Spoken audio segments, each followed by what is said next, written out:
नमस्कार दोस्तों, हमारे चैनल में आप सभी का स्वागत है।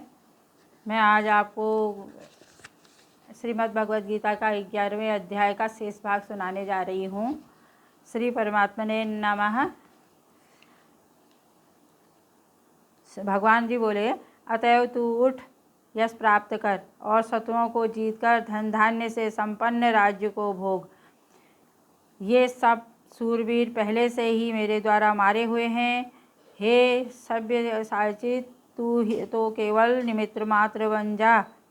द्रोणाचार्य और भीष्म पितामह तथा जयद्रथ और कर्ण तथा और भी बहुत से मेरे द्वारा मारे हुए सूरवीर योद्धाओं को तू मार, भय मत कर। निसंदेह तू युद्ध में बैरियों को जीतेगा, इसलिए तू युद्ध कर। संजय बोले, केशव भगवान के इस वचन को सुनकर मुकुटधारी अर्जुन हाथ जोड़कर कांपता हुआ नमस्कार करके फिर भी अत्यंत भयभीत होकर प्रणाम करके भगवान श्री कृष्ण के प्रति गदगद वाणी से बोले। अर्जुन बोले, हे अंतर्यामी, यह योग्य ही है कि आपके नाम, गुण और प्रभाव के कीर्तन से जगत अति हर्षित हो रहा है और अनुराग को प्राप्त हो रहा है तथा भयभीत राक्षस लोग दिशाओं में भाग रहे हैं और सब सिद्धगणों के समुदाय नमस्कार कर रहे हैं। हे महात्मन, ब्रह्मा के भी आदिकर्ता और सबसे बड़े आपके लिए वे कैसे नमस्कार न करें, क्योंकि हे अनंत, हे देवेश, हे जगन्निवास, जो सत असत और उनके परे अक्षर अर्थात सच्चिदानंद घन ब्रह्म हैं, वह आप ही हैं। आप आदिदेव और सनातन पुरुष हैं। आप इस जगत के परम आश्रय और जानने वाले तथा जानने योग्य और परम धाम हैं।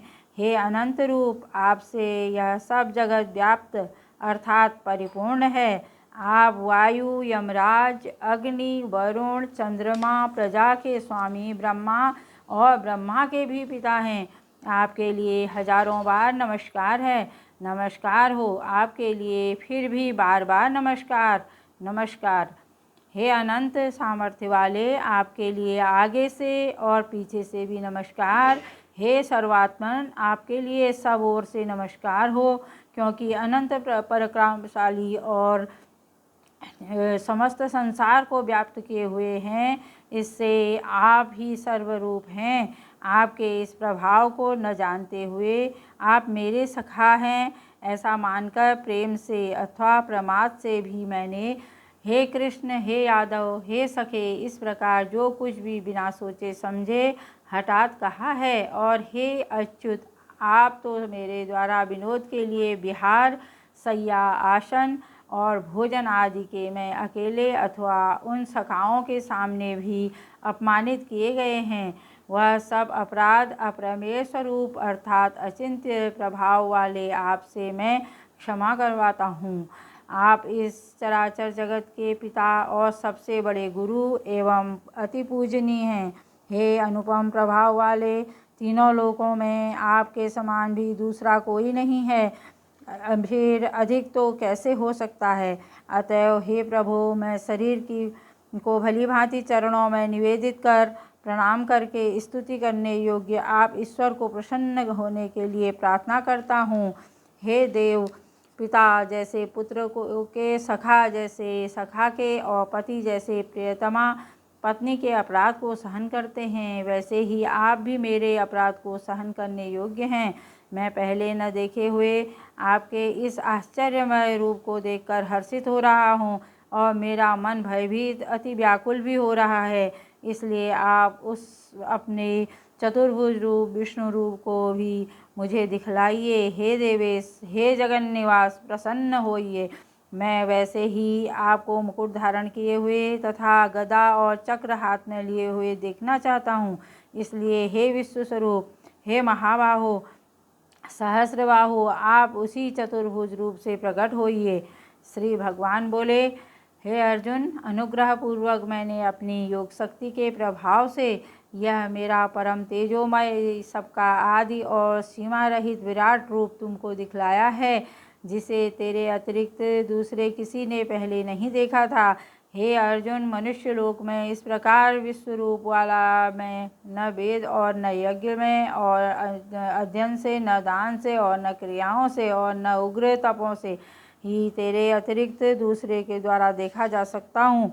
मेरे इस प्रकार के इस विकराल रूप को देखकर तुझको व्याकुलता नहीं होनी चाहिए और मूढ़ भाव भी नहीं होना चाहिए। तू भय रहित और प्रीति युक्त मन वाला होकर उसी मेरे इस शंख चक्र गदा पद्म युक्त चतुर्भुज रूप को देख। संजय बोले, वासुदेव भगवान ने अर्जुन के प्रति इस प्रकार कहकर फिर वैसे ही अपने चतुर्भुज रूप को दिखलाया और फिर महात्मा श्री कृष्ण ने सौम्य मूर्ति होकर इस भयभीत अर्जुन को धीरज दिया। अर्जुन बोले, हे जनार्दन, आपके इस अति शांत मनुष्य रूप को देखकर अब मैं स्थिर चित्त हो गया हूँ और अपनी स्वाभाविक स्थिति को प्राप्त हो गया हूँ। भगवान बोले, मेरा जो चतुर्भुज रूप तुमने देखा वह सुदर्शन है, अर्थात इनके दर्शन बड़े ही दुर्लभ हैं। देवता तो भी सदा इस रूप के दर्शन की आकांक्षा करते रहते हैं। जिस प्रकार तुमने मुझको देखा, इस प्रकार चतुर्भुज रूप वाला मैं न वेदों से, न तप से, न दान से और न ही यज्ञ से ही देखा जा सकता हूँ, परंतु हे परंतप अर्जुन, अनन्य भक्ति के द्वारा इस प्रकार चतुर्भुज रूप वाला मैं प्रत्यक्ष देखने के लिए, तत्व को जानने के लिए तथा प्रवेश करने के लिए, अर्थात एक ही भाव से प्राप्त होने के लिए भी शक्य हूँ। हे अर्जुन, जो पुरुष केवल मेरे लिए ही संपूर्ण कर्तव्य कर्मों को करने वाला है, मेरे परायण है, मेरा भक्त है, आसक्ति रहित है और संपूर्ण भूत प्राणियों में वैर भाव से रहित है, वह अनन्य भक्ति युक्त पुरुष मुझको अति प्रिय है और मुझे प्राप्त होता है। तस्य से भगवत गीता उपनिषद एकादशो अध्यायः तत्सत्।